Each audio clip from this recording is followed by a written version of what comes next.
Hi everybody, it's Laura from McNeely Garden Studios, and I want to welcome you to the Create-athon in full bloom. I'm so excited to be here, and we are starting to put all of our information into the guides. I want to tell you, the guides is where you're going to get whatever you need. You just go straight up to the top of the page and get it. I am going to be the third presenter. So the Create-athon is on April the 10th, and I will be on at 1 o'clock. I think I'm the third artist. There's 7 artists all together, 7 different projects. Hey Sue, everyone is really excited. We always have totally different projects. It's really interesting that we can end up that way without planning. But I wanted to welcome you, introduce myself, and show you what we're going to be doing. I'm so excited about it. And it's going to be 2 different ways. You can choose depending on what medium you like better. For simplicity reasons, I'm going to be doing it in watercolor for you on the 10th because it'll just be easier. But it's the same technique, okay? So are you excited? You want to see what we're going to be doing? It's all about, I should tell you, in McNeely Garden Studios way, I always teach a technique in art to soothe and inspire you, excite you. But I always have a chat too. Something to help you grow. Something to help you be healthier and happier. And this is no different. So this is all about a creative reset. Have you ever just gone blah? A lot of times in the wintertime, it's easy to do that.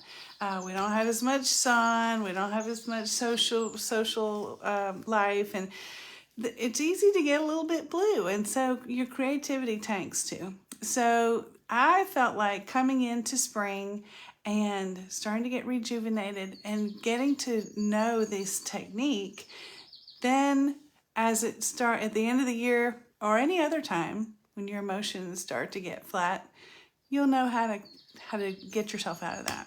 So this is all about a creative reset, and this is what we're going to be doing.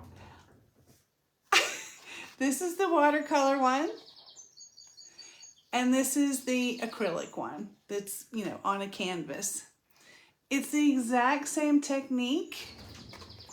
It's a background and then an overlay that's very soothing type of motion, I guess. So, hey Cam.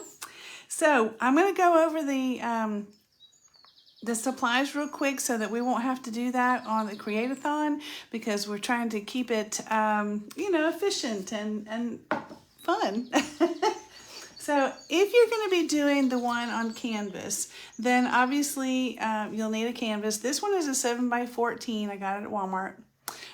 You kind of have to look for them. They're all usually on the bottom shelf, but it's an unusual size and shape, but I particularly like it. And they really go nicely, and a lot of times between a door and a wall, we have just a little thin space. So that's an option, but we're mostly going to be talking about the watercolor version.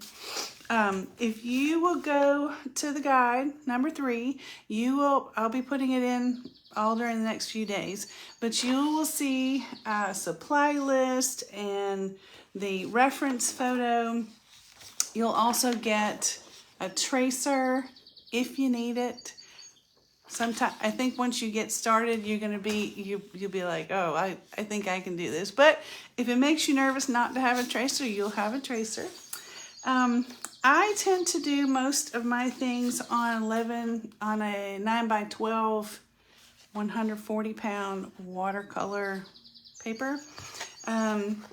It's just my preferred size. So in order to manage the watercolor, so sometimes it'll buckle. I tend to tape them down on a plastic cutting board, and I used just painter's tape. Excuse me. So, and if you're going to put the design on there first, then I'm going to show you how to do it next week. So, but I would tape it down on this after you get the design on there, after you get the background on. So don't tape it before we get together next week. We will be using watercolor or acrylic if you're doing the canvas. We're going to be doing watercolor on the live. And this is the watercolor that I use. This just happens to be Master's Touch from Hobby Lobby. I really like it. But you guys, use what you have. Just use what you have. This was my Five Below watercolor set that I have used forever. And I still use it. There's colors in here that I don't have to mix them. And I know it's going to be the same every time. So, see, they're almost empty. So use what you have, okay? So you're going to have your paint. You have to have your canvas. Other than that, other than a brush to get your background on, this is the simplest, easiest, most relaxing technique. All you need is a black and a white Posca pen, which is acrylic ink. And it would be nice if you had a black micron and a Signo white. You cannot. There's also a roll ball. There's other white pens, but I like this one because it's very bright and white. So I think the technique itself soothes your nerves, but the chat is all about keeping you uplifted. So. And there's going to be a free bonus too. All of us are going to have a free bonus. So make sure that you're looking in the guide and check out all the things that you're going to need and the free bonus, which is going to be a 5-minute creative reset booklet. It's got all the things, different techniques, different things to be looking for, and a whole process of how to restart your creativity. And guess what, y'all? I forgot one of the supplies. If you're doing the watercolor, it's not absolutely necessary. Hello, Sue. It's not absolutely necessary, but it will make your Posca pens not sink into the water as well. If you have into the watercolor paper. If you have some clear gesso, which we can do the background, the watercolor background, then the gesso, and then the acrylic will stay on top. Otherwise, it just won't be as bright. You can still do it, but it'll sink in a little. And sometimes you can do a second coat and it'll be okay. So, all right. It's been a hectic day today.